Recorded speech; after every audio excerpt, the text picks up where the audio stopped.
బాలికా సాధికారత లక్ష్యంగా ముందుకు సాగుతున్నట్లు building blocks group chairman Mallikarjun Reddy Vizianagaram జిల్లా డెంకాడ మండలం రఘుమండ గ్రామంలోని జిల్లా పరిషత్ ఉన్నత పాఠశాలలో బీబీజీ ఆధ్వర్యంలో సీసీటీవీ కెమెరాలు ఏర్పాటు చేసింది.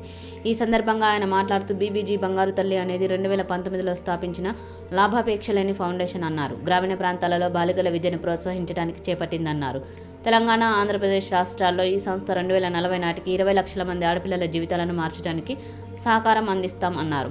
బడి బయట ఉన్న బాలికలను గుర్తించడానికి, నమోదు చేయడానికి బీబీజీ నిబద్ధతతో పనిచేస్తుందన్నారు. పిల్లలందరిలో ఆత్మవిశ్వాసాన్ని నింపడానికి అంకిత భావంతో ఉందన్నారు. ఇందులో భాగంగా 5 కీలక కార్యక్రమాలు ఉన్నాయన్నారు. సురక్ష, స్వశక్తి, ఆహ్లాద, ప్రేరణ, భరోసా అన్నారు.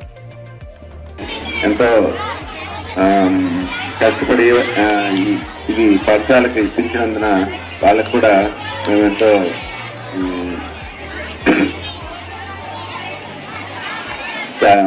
సహకారాలు ఇచ్చినందుకు మేము వాళ్ళకు కూడా థ్యాంక్స్ చెప్తున్నటువంటి గ్రామ పెద్దలకు, బీబీజీ సంస్థ యాజమాన్యం వారికి, ఉపాధ్యాయులందరికీ హృదయపూర్వక నమస్కారాలు తెలియజేసుకుంటూ, నా పేరు ఎన్ శ్రీనివాసరాజు.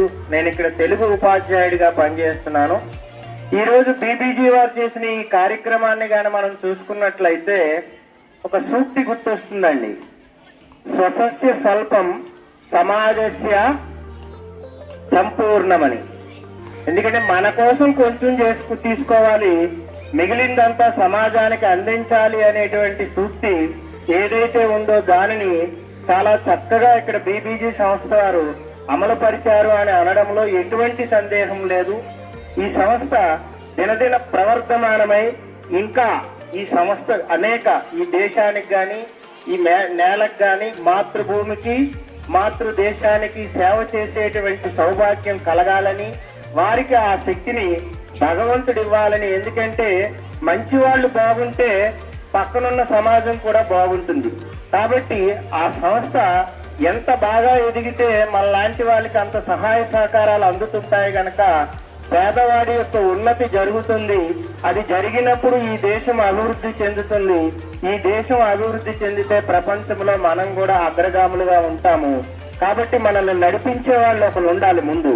ఆ నడిపించడంలో బీబీజీ ఇప్పటి వరకు చూపించినటువంటి ఆ చొరవ ఏదైతే ఉందో అది అనిర్వచనీయం, అమోఘం. దానిని మనం వర్ణించడం కూడా కుదరదు.